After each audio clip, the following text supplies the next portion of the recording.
19岁，勇冠3军，斩王庭，灭大妖，平定我沧州100年祸乱。如此英杰，不光是你们李家之痛，也是我大禹朝万千百姓之痛啊！金武侯，上前听旨。头怎么这么疼？这是哪儿啊？我不是在玩游戏吗？刚才手机没电了，我刚才要充电来着。靠！我不会又握着手机睡着了吧？但是这似乎不像是梦啊。今加封李家9郎李君业为大禹1等镇国侯，升大将，可葬入皇陵，赐古宝10车、羽龙令3枚、黄金10等。即日起，全国披丧哀悼3日，宫廷内禁婚7日，祭奠镇国侯之英魂。镇国侯什么？这19岁放回社可如何是好？这里是皇宫，大禹朝，历史上好像没有这个朝代吧？臣代9弟领旨，谢禹皇陛下。这是你李家应得的，是朕亏欠了你们。新武侯，那是你的孩儿吧？朕要给他赐名，你可愿意？臣无功，不敢承受圣恩。李家儿郎皆是我大禹英豪，镇国侯边外殉国之际，你儿降世，这或许就是天道轮回吧。上天收走了朕的爱将，又赐予了我大禹一位好儿郎，朕今赐他名为浩，望他能继承镇国侯之职，为我大禹清扫天下，统一东皇。陛下，这名字太尊贵，臣子恐难以承受啊。无妨，李家儿郎当得起。单名浩，哼，巧了吗？不是日天吗？哎，等等，他说的孩子，该不会是我吧？来人，将朕的龙血宝玉给浩儿。谢禹皇厚爱。这什么情况？是做梦吗？浩儿，其实娘并不希望你出生在李家，你知道吗？其实娘早就给你想好了名字，叫乐平，李乐平。娘只希望你能快乐平安、健健康康的长大，统一天下什么的，那是皇家的梦，不是李家的梦，更不是我的梦。禹皇赐名给你，是见9郎死了，希望李家能振作。这名字包含了大禹皇家的期望，也是对李家的期望和鞭策。不管如何，娘亲都会帮你。你的父亲已经踏入3不朽境界，你体内有概率会遗传那份力量。即便将来你武道资质平庸，有你父亲传承给你的那份力量在，也足以让你追赶上你父辈年轻时的脚步，不会落后于其他同龄人。无论将来如何，娘亲都会站在你身前，绝不会让任何人伤害到你。百日宴就快开始了，你怎么在这儿啊？在想什么呢？不开心吗？当然没有。嫂子们都来了吗？都来了，就在等你跟浩儿呢。这大猪蹄子老爹就不能细心点吗？哎呀，浩儿长得真漂亮，可比景儿小时候俊呢。是啊，双儿，看看你弟弟多可爱啊！哎呦，他的小眼睛在盯着我看呢。来，浩儿，让五娘抱抱你。哎呀，浩儿是不是饿了？今早刚吃过。哎呦，这真是可爱呀！可不是，看浩儿这样子，长大定也是一个大丈夫。哎呦，哈哈哈，他看我呢。浩儿跟侯爷长得真像啊！快给我也抱抱。小桃，快把我打的长命锁拿来，给浩儿戴上。是，夫人。浩儿这眼睛，长大不知要迷死多少世家小姐呢。报！侯爷，燕北暴乱，平城王勾结妖魔，屠戮了边境墨风城以及周边8座小镇。玉皇传旨，让您即刻动身前去平定暴乱。青青，浩儿的百日宴你来陪吧，我速去速回。娘去就回，你要乖。此行凶险，我陪你去。你留下陪浩儿，他还小，需要你来照顾。我是军中大将，主帅都到位了，我怎么能缺席？平城王老奸巨猾，多年来一直隐忍，现在却忽然出手，我担心另有隐情，还是让我陪你一道吧。行，那浩儿就拜托各位嫂子弟妹照应一二了，我们尽快回来。你们一定要小心啊！浩儿，你就放心交给我们吧，不用担心。多谢大嫂。备马，法子营亲兵集合，随我同行。初冬，青州城迎来了第一场雪。距离百日宴已经过去1年多了，李浩已经1岁半了，父母仍在燕北战场未归。从李家军中的密报来看，那边战事焦灼，似乎有演变成长期作战的趋势。二夫人，小少爷在这边呢。你们是怎么看护小少爷的？大雪天不怕给少爷冻坏了？二夫人恕罪。回禀二夫人，是小少爷他自己要看雪的，让我们不要打扰他。少爷还是小孩，他说什么就是什么了。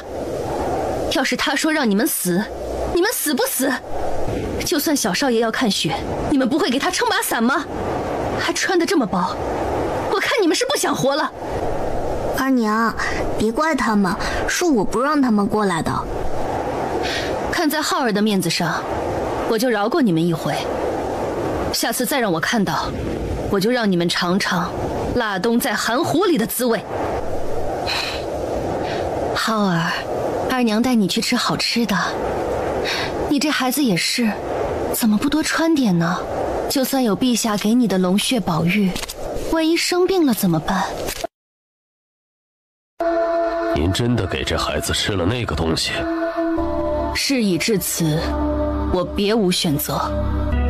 你也看到了，我儿何等努力，又是100年之才。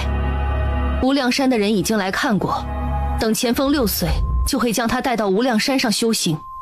等将来他神血苏醒，继承他父亲遗传的那份力量，必定名动天下。我必须给他铺好路。二娘在跟谁说话？现在暂时还不知道这孩子什么天赋，此举未免太过冒进了。父母之爱子，则为之计深远。原本我也不想这样，但李家这些木头脑袋，愚不可及。这孩子要怪，就怪他的父亲吧。谁让那邢武侯如此妖孽？别人不知道，但我却清楚。他早在23岁时就已经踏入了那个境界，也就是说，他的孩子有不小的概率也会苏醒神血。什么？23岁就踏入3不朽？没错，李家先祖是大禹的开国神将，血脉强大，父亲承先祖之志也是如此。上一代除前锋的父亲外，那邢武侯也是妖孽，还有老3、老6、老9，尤其是9郎更加恐怖。还好他死得早，没有留下子嗣。老3的夫人在身边照看，又是女子，迟早出嫁，倒没什么影响。老6虽然也早早踏入3不朽，但却是婚后，唯一能跟前锋竞争的就是这个孩子。否则你以为禹皇为何给他赐福？即便将来他武道资质平庸，有神血苏醒，也能跟顶尖天才争锋。夫人既已有如此决断，我便不多说了。你不必担心，此药是我从无量山求来，服用后无影无踪，不会被追查到痕迹，也不会有什么痛苦。我还在上面裹了糖衣，味道也不会怪异。尽管它还小，但不会给他留下任何深刻记忆。毕竟小孩子吃过的糖果太多了。退一步说，将来查出他无法觉醒神血，也不能断定就是咱们做的手脚。这神将府里谁都有这可能，何况那个境界的血脉也未必是100%苏醒。也许他孩儿本来就不行呢。多亏这燕北战乱，姬青青跟邢武侯情深意重，随他奔赴战场，才给了我们这样的机会。否则等着孩子再大几岁，他们归来，身边必有武将暗中看守，还真不好下手。春去秋来，转眼间李浩3岁了。你的爹爹躲在了一个地方，你要乖乖听话，乖乖吃饭，你爹爹才会出来。是雪儿不乖吗？爹爹为什么要躲雪儿？躲哪儿了？你爹爹就在那里，其中一颗星星上。林叔，是不是有什么状况？林叔，你想说什么就直说吧。武道天赋，除了5岁2骨时能直接看出来外，在筑基时其实就已经隐现了。筑基药液吸收的速度越快，武道资质越高。而小少爷你，药液吸收速度太慢了。也许今天只是意外，是我炼制失误了。明天我再仔细点看看。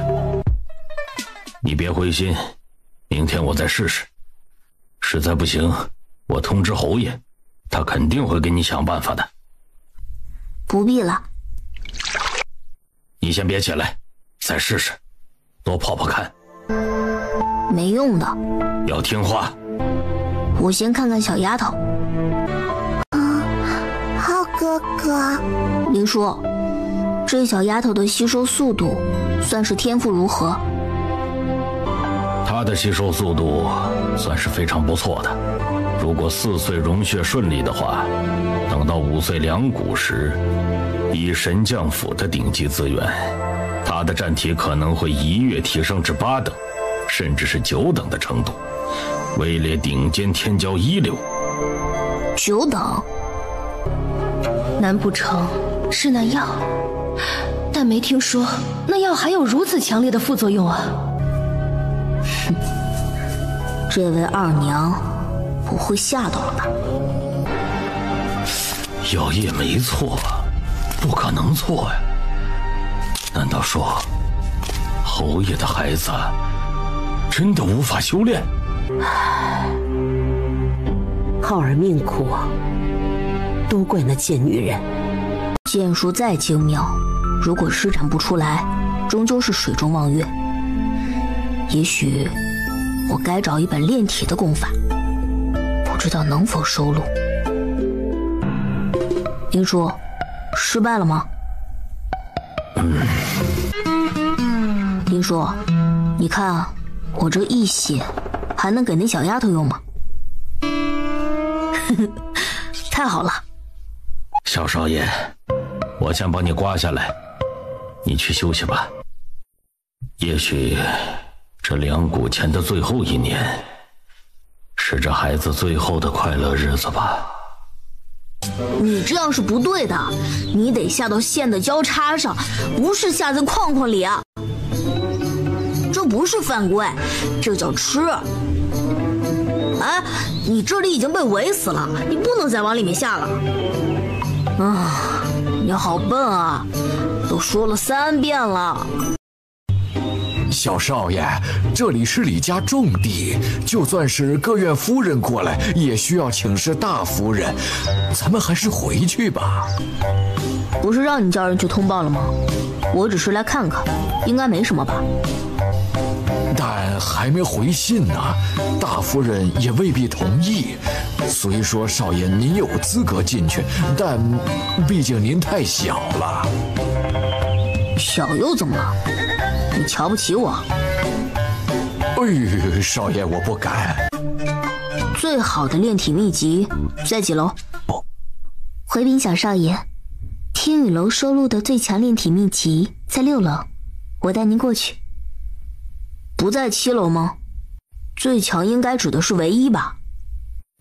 因为一篇是完整的，可以修炼，另一篇是残篇，也能练，但练不到绝顶。当初看到小屁孩练剑，也是看了好几天，才将海无涯收入的。那还是看真人演练，这自学，哎。浩哥哥！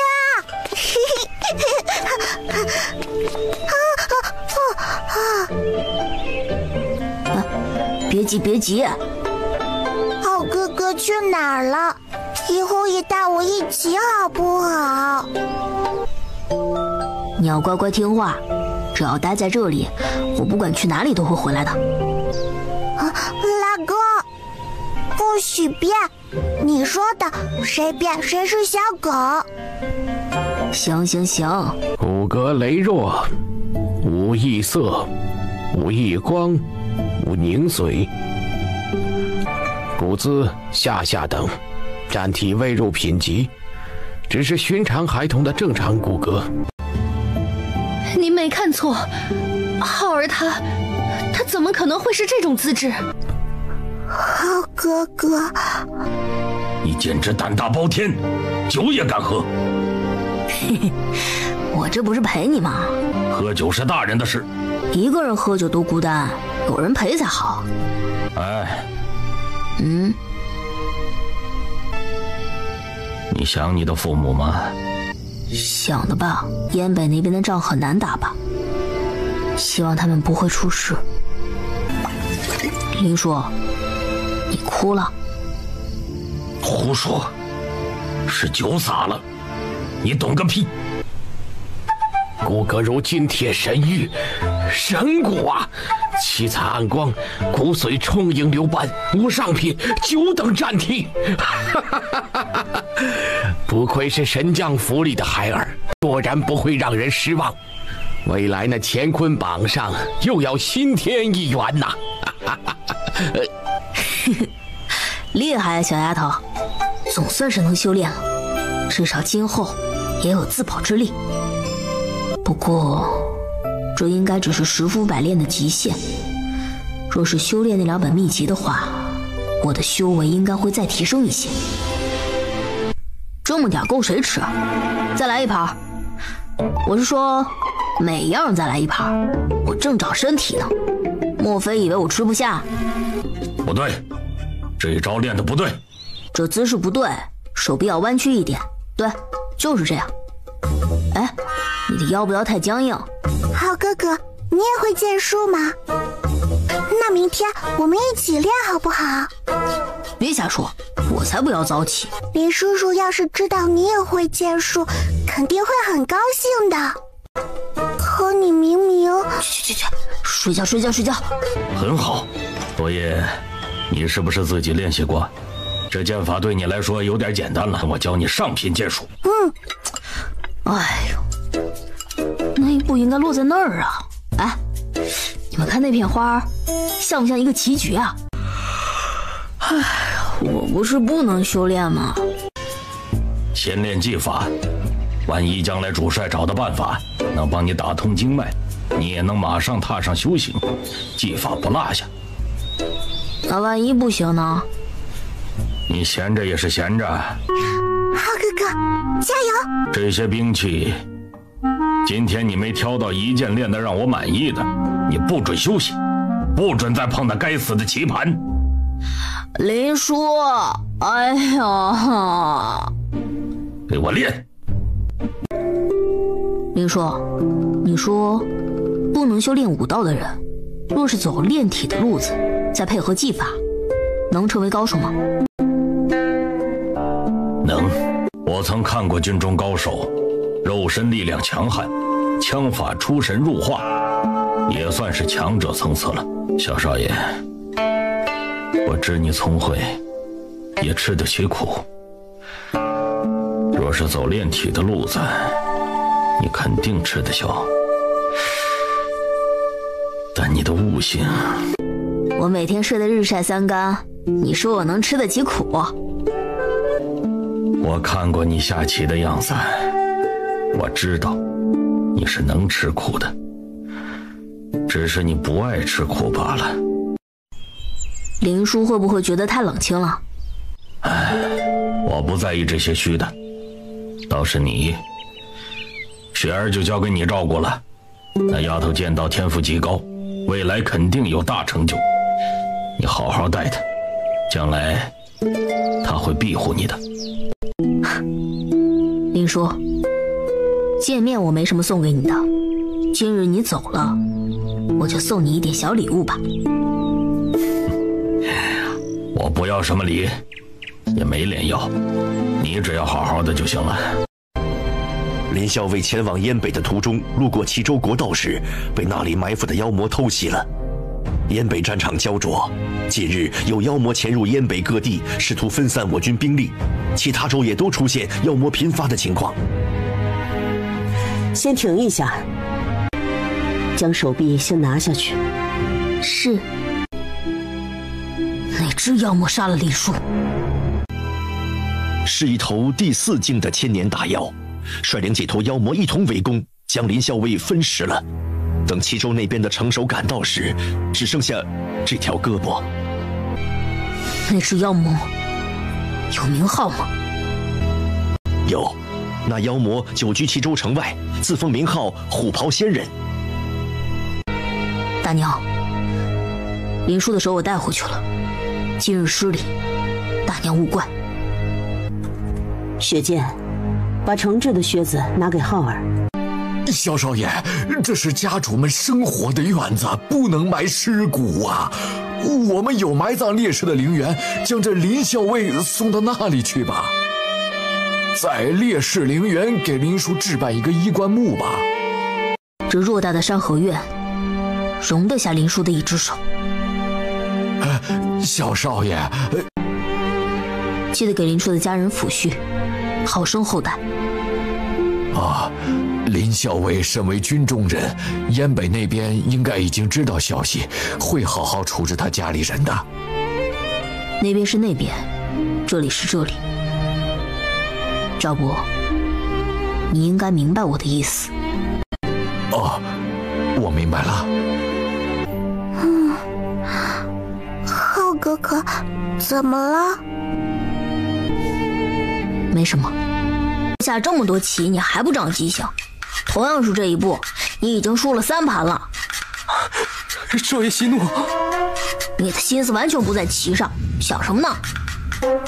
你们俩的棋下得太臭，陪我下了这么久，一点长进都没有。少爷，我倒是知道一个人，听说也会下棋，是府内最近新收的3等家丁。在哪儿？在柴房，负责劈柴火。那还等什么？叫他过来，让我检验检验。好嘞，少爷，愣着干什么？还不见过少爷？是，少爷您安康。听说你会下棋，陪我下一局来看看。要是下得好，今后你就留在山河院了，41等家丁，跟在我身边。多谢少爷，多谢少爷。好，很好，今后你就是我院里的1等家丁，跟着我，每天陪我下棋就行。可我输了。若是每局都20点，10局就是200，累积到5000点，只需250局。哪怕按每天下10局来算，也只需要1个月。若是你能赢我，我可赐你黄金10000两。小少爷，你怎么？别乱叫！谁让你来刺杀我的？你不是武道废物，隐藏实力是你的意思，还是你老爹的安排？你知道我老爹？你说笑了，天下谁人不知道邢武侯？如今他坐镇边关，数月前还在燕北召集江湖武者前去协助镇妖，一呼百应，名望极高。你是我二娘派来的？你被刺杀过？没想到铁血般的神将府内部竟也有这样的腐朽，难怪你会伪装成废物。不过话说，我确实没看到你修炼，你每天练几个时辰？你先回答我的问题，我再回答你的问题，这叫交换。反正都是必死，你让我任务失败，让我家破人亡，我为什么要告诉你？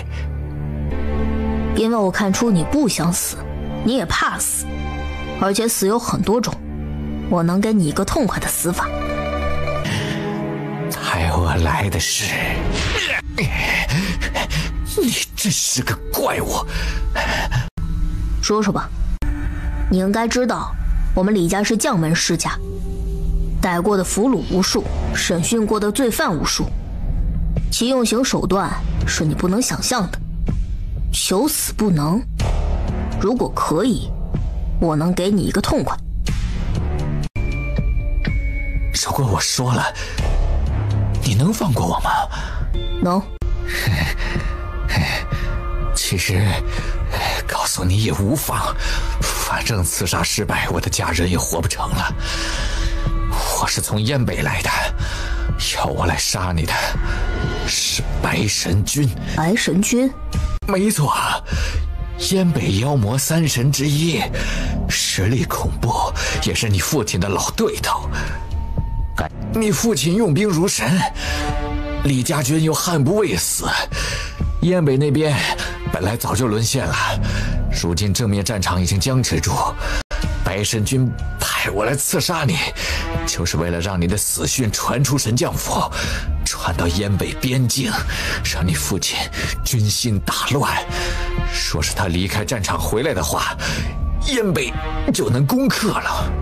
父亲坐镇燕北，他们久经沙场，身上毫无破绽，无懈可击，而你是他们唯一的弱点，最柔软的地方，只有从你入手，才能打败你父母，让燕北边关告破，妖魔大军直入。你是人族，为什么要替妖魔做事？不是每个人都像你这样命好，说了你也不会懂的。是吗？从出生起，父母就离开身边，还被身边的亲人陷害，如今又因为父母的原因遭受暗杀，你说我命好吗？我答应过你，会让你死个痛快。你人还怪好呢，只是我不想杀你，因为你棋艺不错，但遗憾的是从没赢过你。下辈子吧，下辈子就别练武了，老老实实的下棋吧，至少活得久一点，轻松一点。你真是个奇怪的孩子。你没事吧？大娘，我没事儿。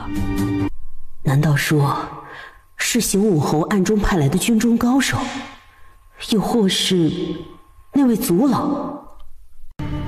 就算李浩神血没有被废，也不可能凭自己杀死这位刺客。看来那对夫妇虽然人在边塞，却为自己的孩儿做足了准备。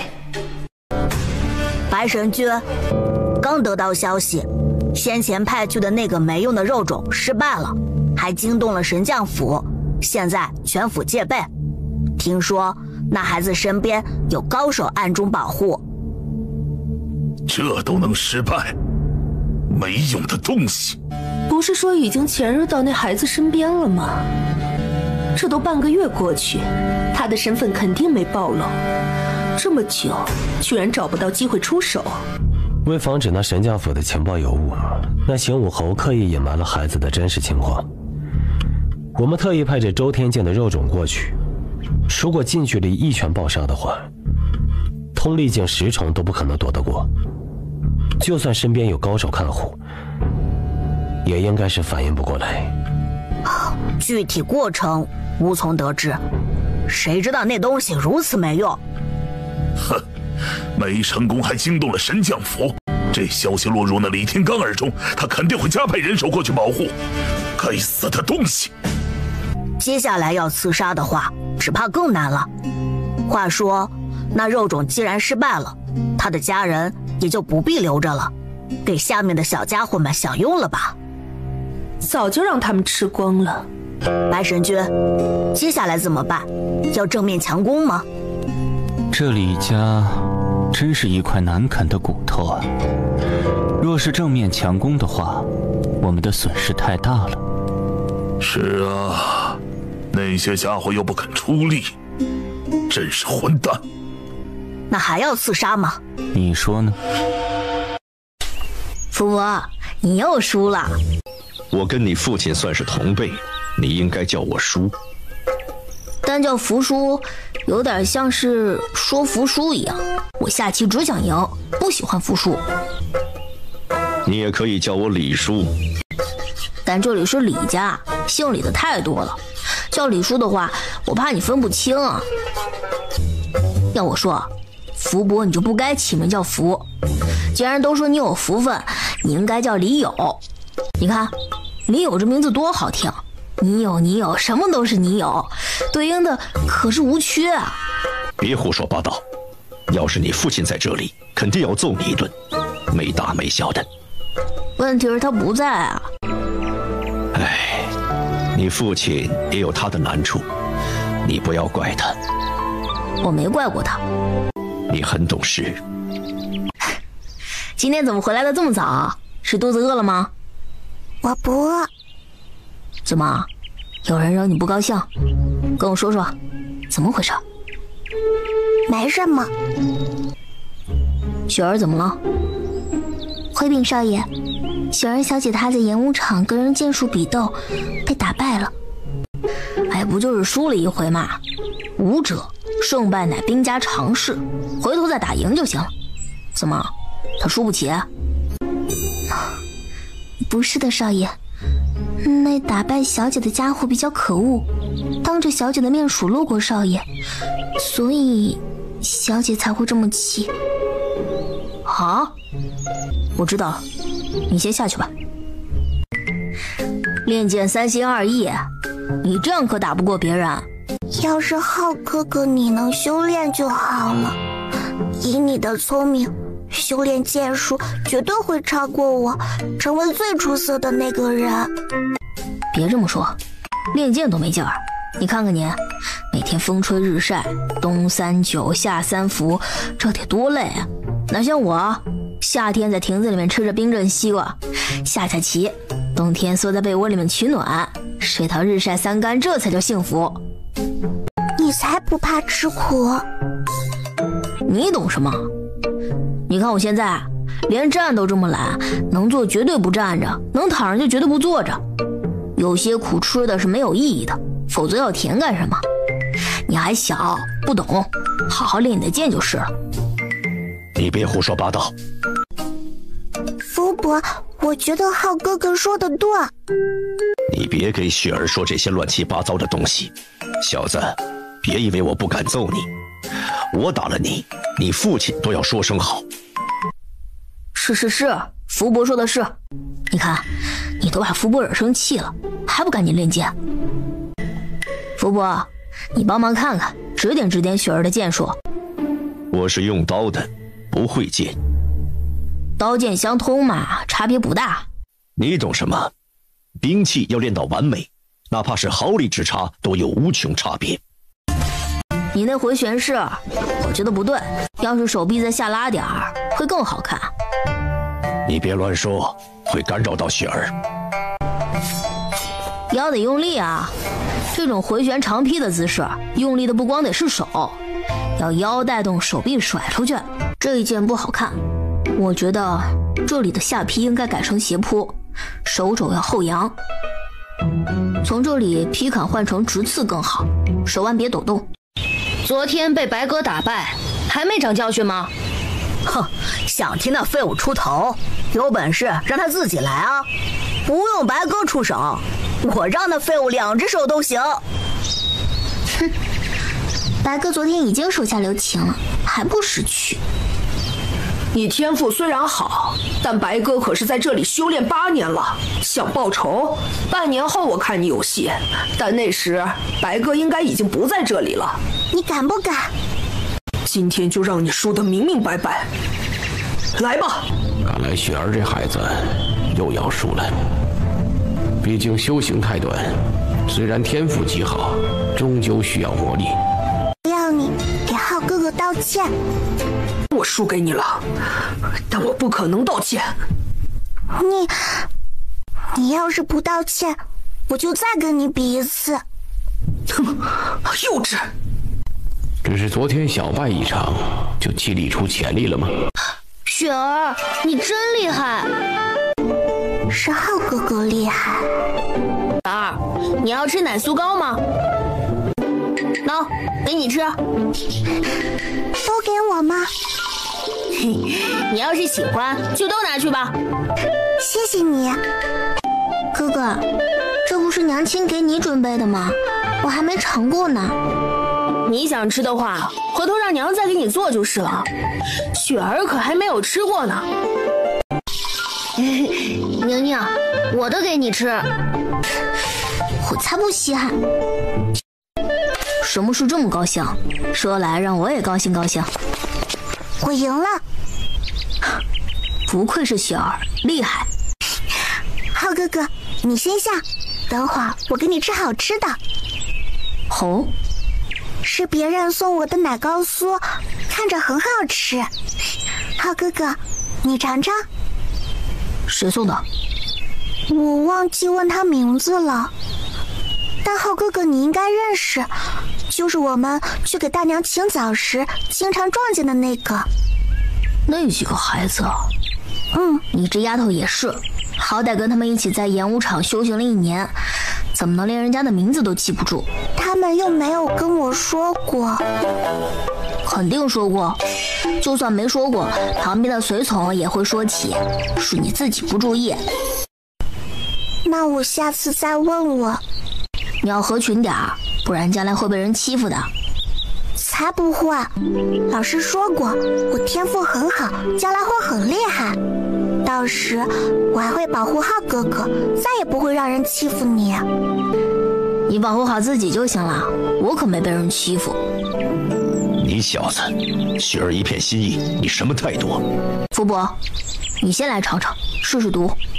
虽然那几个孩子不是坏人，但我怕被人利用。怎么样？应该没事吧？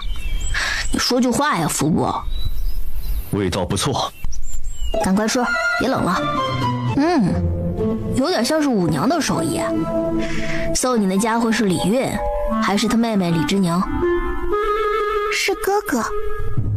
下次让这小子多拿点来，这么点够谁吃？什么情况？李福，浩儿，快过来。雪儿呢？在那边练剑呢。雪见，去将雪儿叫过来。剑圣前辈，这位就是天罡的孩儿李浩。说来，浩儿的名字还是羽皇赐予。你看看这孩子如何啊？听说天罡的孩子筑基和融血未遂，并无武道天赋。没错，所以想让剑圣前辈您看看，这孩子是否有练剑的天赋。若是将来可以练体修剑，也算是能报效国家，为大禹镇守一方了。等会儿一起看看吧。剑圣前辈，这位就是我让白景跟您提到的那位剑道奇才。通力境10重，圆满，骨骼充沛，不错。小丫头，用你最拿手的剑法给我演示一遍。别怕，别紧张，有我在旁边呢。你推荐的好，推荐的好啊！前辈客气了，雪儿能拜在剑圣名下是她的福分。小姑娘，你喜欢剑吧？我带你去修行，好不好？去哪？剑炉，我会在那里教你练剑，给你最好的剑术。远吗？此去南方约9000里，对你来说算是远的。浩哥哥，你也去吗？剑圣前辈，您还忘了看看浩儿的剑道天赋呢？听说他也颇有剑道灵性。是啊，前辈，雪儿练剑时，小少爷常在旁边观看，还会给他出一些不错的建议。我看小少爷呢，虽然没有修炼过，但似乎对剑道也有自己的理解和天赋。行，给他一柄剑，让他演练看看，随便什么剑招都行。啊，多谢剑圣前辈。雪儿小姐，请把你的剑借给小少爷一用。算了，他不必演练了。剑圣前辈，这是为何呀？他眼中没剑，并不爱剑，小小年纪心思斑驳，不是练剑的料子。啊，剑圣前辈，这孩子定是心里紧张，要不您给他一个展示的机会。剑圣前辈，浩儿从小在府邸没见过世面，而且他不能习武，平日里肯定也没怎么碰过剑，谈不上喜爱也正常。夫人的心思我懂，只是你不会用剑，你不懂剑道。若是练到寻常水准，或是世俗中的高手层次，有老夫教导，倒也勉强能成。但想要真至巅峰，达到我剑炉的最低层次，那就差得太远了。练剑，我只看2点：一是剑道天赋，2是对剑的感觉。天赋好，但是对剑没感觉，只能达到2流水准；而对剑本身喜欢，即便悟性较为普通，可将来一旦领悟剑心，就能踏入1流的层次。先前这小丫头走过来，抱着剑，我能看到她眼底有剑，喜爱剑。1000把兵器里，她会一眼就看到剑。如此，就算天赋次点，将来日益练剑，凝聚剑心，未来也会有巨大成就。更别说她的天赋绝佳了。而这个孩子，他的眼底没有半分剑的影子，就算是接过剑，也不见情感。天赋如何，已经不重要了。他不适合剑道这条路。小丫头，你叫什么名字？边如雪。你能让浩哥哥演练一下吗？浩哥哥很聪明的，比雪儿聪明多了。雪儿，跟我去山上修行吧。那你会带浩哥哥一起吗？就带你。那我不去。我要跟浩哥哥在一起，哪都不去。大夫人，雪儿这孩子我带走了，今后他修行有成时，我会让他回来。当然，也许过不了几年，你们就能在外面听到他掀起的名声了。浩哥哥，我不走。雪儿要听话，你跟这位老爷爷去修行，早日修行有成回来就能看到我了。到时候我再带你去吃好吃的。我我不走，我不要修行，我不练剑了，我讨厌剑。乖，你已经是大孩子了，不能老哭鼻子。那我们说好了，好哥哥，你要等我回来，就在这里，哪都不许去。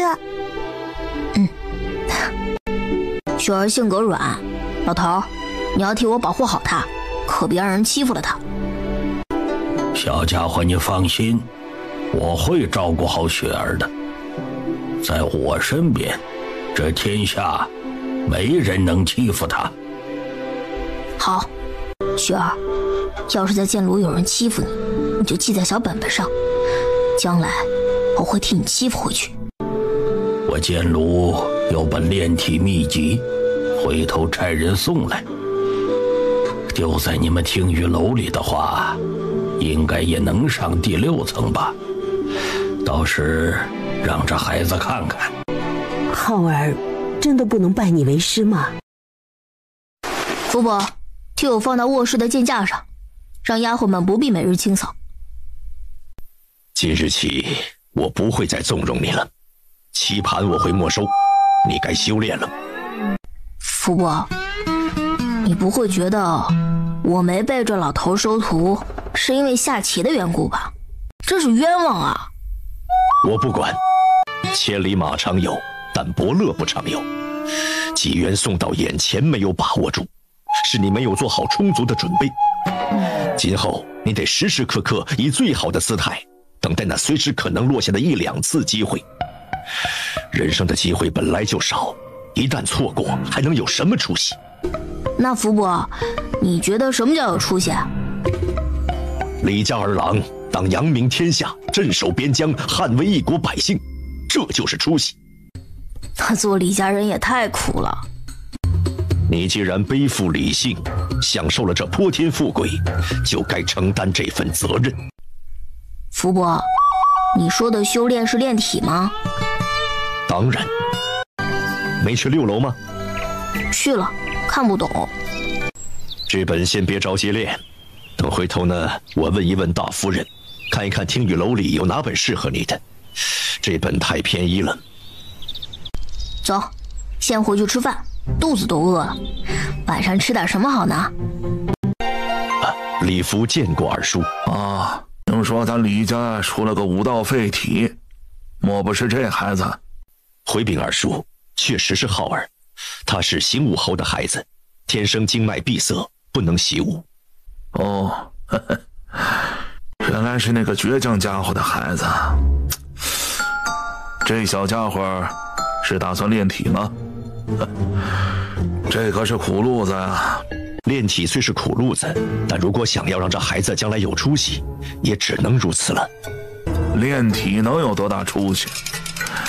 就算达到历史上那几个体修的高度，又能如何呀？在千军万马中，也只是一粒大点的石子儿罢了。但身为李家儿郎，若能死在战场上，也是一种荣幸。哼，什么屁话！我李家儿郎难道就该死在战场上吗？什么荣幸？我看你们脑子坏掉了！能从战场上活下来，才他娘的叫本事！这是李天罡的意思，还是你的意思？是侯爷跟我们的意思。哼，天罡那小子真是越混越没出息。逼一个孩子算什么本事？有本事让他自己打破3不朽，踏入4力境，到时候就能逆天改命了。任凭什么废材残疾、弱智痴呆，都能改成绝世天骄。与其让孩子努力，咋不自己努点力啊？是知道自己无能吗？咱们偌大的神将府啊，难不成还养不活一个孩子吗？哼！我们出生入死，那几个孩子战死在沙场，难道还不能让一个小辈儿好好享受下这来之不易的富贵吗？小东西，我说你父亲没用，你还笑啊？老头，我觉得你说的对啊。浩儿，你别没规没矩，怎么跟长辈说话的？你叫我什么？老头啊，总不能叫你小伙子吧？没人教过你怎么称呼长辈吗？你叫我小东西，我叫你老头子，这应该算扯平了吧？应该也有人教你怎么称呼小辈的吧？二叔，您别跟着孩子一般见识。他出生的时候，侯爷跟夫人就去了燕北战场，没人管教，这才导致性子野了些，没什么规矩。哼，这孩子说的倒也有道理。哎，就算是扯平了吧。多谢二叔宽宏大量。就钓了一条吗？这么小够谁吃啊？老头子，我钓鱼又不是为了吃，钓鱼是一种乐趣。你还小，不懂。既然是乐趣，那你这钓技也太差了吧？就钓一条，这跟空军有什么区别？你这黄口小孩懂什么呀？我今天是没认真钓，又是去了新湖捕熟一水矿。等明天啊，你看我给你钓多少？你以为这是条普通小鱼吗？这可是妖，我若是放出来的话，这家伙都未必能打得过呢。二叔，这么危险的妖，您还是拿得离浩儿远点吧。到了我的篓子里，还能让他翻天不成？老爷子，那紫色的肉球是妖丹吧？不是应该生吃吗？你从哪儿听说的？你不怕腥死啊？妖丹呢，需要辅以诸多药材炼制出来才能有效果，而且还不能胡乱搭配，毕竟各种类的妖都有差别，这需要靠那些炼丹的专业人士来分别。生吃，这就跟普通人猎杀猛虎以虎骨煲汤强身是一个道理。生吃能消化啊？那你这是？哎，当食材吃啊，虽然效力会浪费很多，但我吃这东西本就没什么意义，只是显尝下味道罢了。你嘛，等会儿多喝点汤水啊，吃几片鱼肉果腹就行。这层次的妖丹呢，还不是你能承受的。原来如此。二叔，您怎么有空过来？正要快午餐了，我让下人给您多添一双碗筷如何？您想要吃点什么？啊，浩儿钓了几条小鱼，给你煲汤吧。这是浩儿钓的？那不然呢？你以为我会钓这种小鱼啊？是，既然是二叔相赠，我就谢过收下了。谢我做什么呀？是浩儿钓的鱼。那就谢浩儿了。大娘别客气。这真是那孩子钓的。二叔不会拿垂钓的事儿撒谎，看来那孩子以炼体路子开始修行了。这可是苦路子，可怜了那孩子。是老七他们的意思吧？也真是够狠心的。二叔，浩儿他……嗨，钓鱼嘛，难免要跟鱼妖较量下。你放心吧，有我在身旁，浩儿不会受伤的。啊，这是剑卢来的信，应该是雪儿小姐寄来的，你看看。哼，见我到那老家伙，仗着自己辈分高，欺负剑兰不敢顶撞他。哼，久等战体，又是剑道奇才，丢在外边哪个名门不是想着要啊？他得了便宜还卖乖，一本破炼体秘籍就拿了底数了。改日我非要上剑炉去理论不可。二叔，今日渔获如何？收获很大吧？浩儿，看着没？这就是咱们垂钓传统的重要性，必须尽可能的啊，让人多看一眼你的收获，否则不知道的人呐，还以为你是空军回来呢。你直接回家，谁知道你去钓鱼了？就算知道，谁又在意？小福啊，浩儿修炼的事儿呢，你就不必再挂念了。他确实有炼体天赋，我会在垂钓的时候顺带教教他的。你修炼时还有什么不懂的呀？随便问啊，我来帮你解答解答。暂时没有。没有？你是说你还没有遇到瓶颈吗？这本炼体术可是非常厉害的，你能看懂就不错了。哎，算了，你给我演练一遍，让我瞧瞧。不错，你现在的修行应该已经通力境10重了吧？8岁还不到，通力境圆满，这样的修炼进度也算能赶得上那些顶尖天才的后脚跟了。接下来是周天境，力满成气，气运周天。你有2种办法冲击周天境，一种呢是进入百焦体，以肉身强行冲破。百焦体中也有涉及到运气法门，修炼到圆满，能让你达到一脉百周的绝顶程度。正是因为这一点，这本炼体功法才能搁置在6楼上。周天境有10重，但彼此差距极大。在通力境通过强大的功法增加力量，觉醒神血，能拉开差距；而周天境则是通过顶尖的运气法门来拉开天骄跟凡尘的差距。寻常没有背景的武者大多修炼的是下品法门，一脉10周天左右中上品法门一脉可达36周天循环，而上品法门则是一脉72周天。至于绝顶法门则是一脉100周，这就是千焦圣体里面所携带的精华。抛开炼体不谈，也算是一门顶尖的运气法门了。原来如此。一门绝顶的运气法门，在任何名门都属于接近正宗的级别，大多只能交给亲传或关门弟子。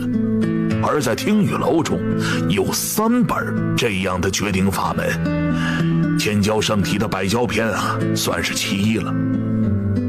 但即便如此，在我神将府中也是传嫡不传庶，免得倒反天罡，人心惑乱。武者修行的差距，终究是为了人与人的搏杀。有些人修行并非是追求最强，而是超越他人。因此，当无法超越时，削减他人，也是一种超越的手段，甚至比自己苦练提升更为轻松。这就是顶尖势力和名门会封闭绝世功法不外传的原因了。一旦泄露，得知者反倒会遭杀身之祸。修行不是为了斩妖吗？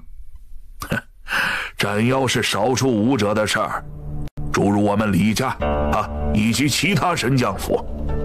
但大多数人都生活在富平安康的境内，妖魔尽行，哪有多少机会去斩妖啊？即便有，又有几个坎呢？你见过寻常猎人没有好处会平白去猎杀猛虎巨熊吗？我大禹是盛世，盛世时天下求名，斩妖是为了求名，较量比斗是为了求名，开宗立派也是为了求名。为了功名利禄，多少人前赴后继，死不足惜。谁不想死后万年依然被世人铭记，进武庙，住金身，闻遍千年香火呀？我不想。如果可以选择的话，我想一直活着。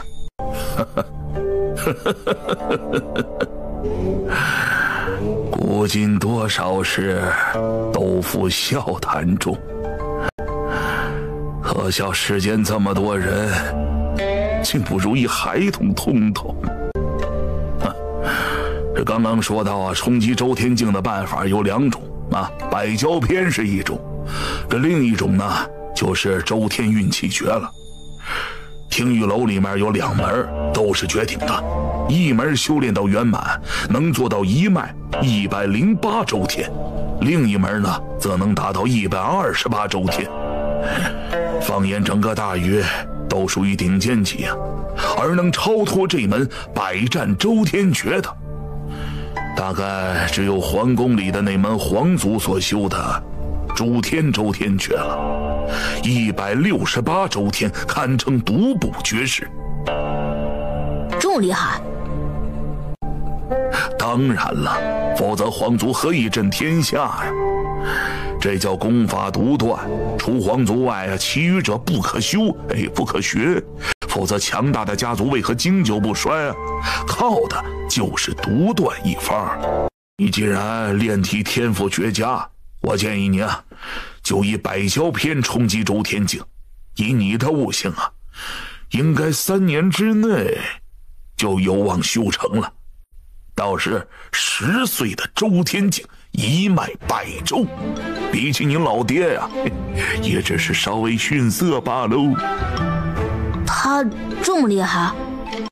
我没记错的话，小七的天赋比起小九要稍微逊色一些。7岁时通力境圆满，也就是你现在的年纪。9岁时周天圆满，12岁祭魂圆满，16岁神游圆满。后边啊，那小子去参军了，再往后我就不清楚了。等你踏入周天境修炼运气的同时啊，还要学习周天境的辟脉功法。你父亲就是在2年内修炼百战周天诀跟龙河神脉这2门极难的顶尖武学，达到周天圆满，除皇族外冠绝天骄。除了运气法门的差别啊，辟脉功法也是如此。寻常功法呢都是1脉1周天啊，达到周天境10重啊是10脉，而中等辟脉功法呢达到圆满时啊能有18脉，上等功法呢能有36脉，绝顶功法则是54脉。龙河神脉就是我们李家最好的辟脉功法了，前9重呢每一重开辟都是5脉，第10重圆满是9脉。现在你知道顶尖的辟脉功法和运气功法跟普通功法之间会带来多大的差距了吧？你天生经脉闭塞的话，辟脉的难度会增大，这会拖累你的脚步。不过有我们的顶尖功法在，你顶多呀是调出顶尖妖孽梯队，在那些寻常武者眼中依然是高不可攀的天才呀。不算上虎牙、飞段等攻击特性，还有海无涯剑法，但是肉身不上，我现在应该就能轻松击败没有背景的周天境10重江湖武者。但比起源自营那些周天境圆满的战士，还是要差很多呀。呵呵，怎么着？现在就想辟脉了？你踏入周天境了吗？别好高骛远。刚踏入。来，眼泪给我看看。老爷子，我在另一本太初功法上看到幽脉2字，这幽脉是什么脉啊？你还翻那本秘籍了？没修炼吧？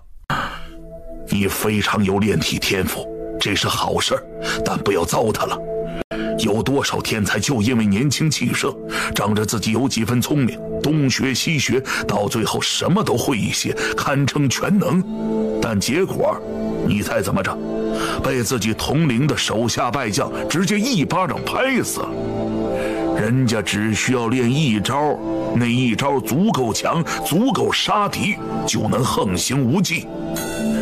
你看，有人封什么剑圣、刀圣，还有什么枪神剑王的，他们都是成名人物，难道不懂全面发展吗？但人家都只是专精于自身领域，不断进修。人的寿命是有限的，终其一生都未必能在一条路上走到尽头，何况是2条路去走，那更是自毁前程啊！像我们这样的世家呀，好就好在有足够的底蕴，成长过程呢相对安逸。而那些没背景的江湖侠客，从小就面对各种复杂情况，生活的艰辛等等，被迫有什么学什么，什么能生存就学什么。但我们不同，我们能挑。他们毒药、医道、拳脚刀剑都有涉猎，但那又如何呀？遇到同境的人会有大优势。但你知道学这些要花多少时间呢？假如是10年，那别人同样花10年学一样，境界就不可能跟你相同。到时境界高1、2重，就足以将你轻松斩杀了。因此只有当你修到瓶颈，这辈子毫无希望，你可以再去考虑横向发展，否则在这之前都没必要。你看不出来吗？人啊！哎，这哪里？哼，你说外表不像是吧？那是你没看懂我画的内涵。你看这圆儿，你以为这是脑袋吗？不是，这代表的是圆滑。你看这树，你以为是身体吗？不是，这是要表达人要想站起来，那就得圆滑点儿。哎，赵博，你还得学啊，别太心直口快了。那圆圈上的一团不是头发？非也，是也不是。那既是头发，也是理想。理想？理想长在脑袋上，很合理吧？这茂盛的头发是很多人的理想，也很合理吧？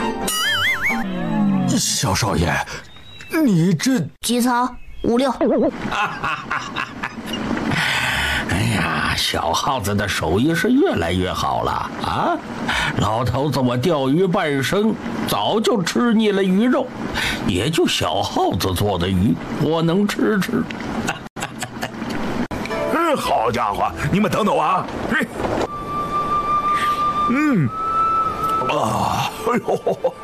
呦，没想到这鱼肉还给你做出花样来了啊！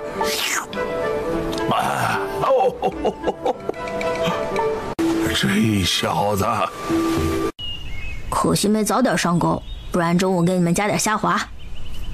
这只周天境9重的妖孽，被你这么轻松斩杀，你们李家的龙河神脉，你也修炼到小成了吧？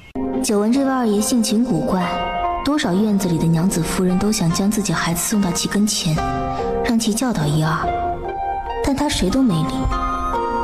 没想到竟会跟李浩这样一个武道废体如此亲近。哎，小家伙跟在我身边，由我教导就行了，去演武场是浪费时间。哼，你让这小子去演武场，那不是欺负人吗？金刚那边军饷不足，明日我要上朝一趟。是他们寄来的吗？那说了什么？是燕北那边的战报军况。你父亲说，他们刚斩杀了一群妖孽，还有粮草问题。那他们可有遇到危险？有提到我吗？你父母关照我，要多给你吃点东西，还让你不要太辛苦。另外还问我，你最近吃了什么？有没有感染风寒？有没有好好听长辈的话？能给我看看信吗？我认得字。不行，这里面有军务，你还小。好吧，那就劳烦大娘替我回信给他们，就说我有好好吃喝，我厨艺可棒了，会自己做好吃的，而且我练体修炼，身体强壮，不会感染风寒的。整天跟二爷去垂钓也不辛苦，二爷待我很好，还夸我厨艺棒，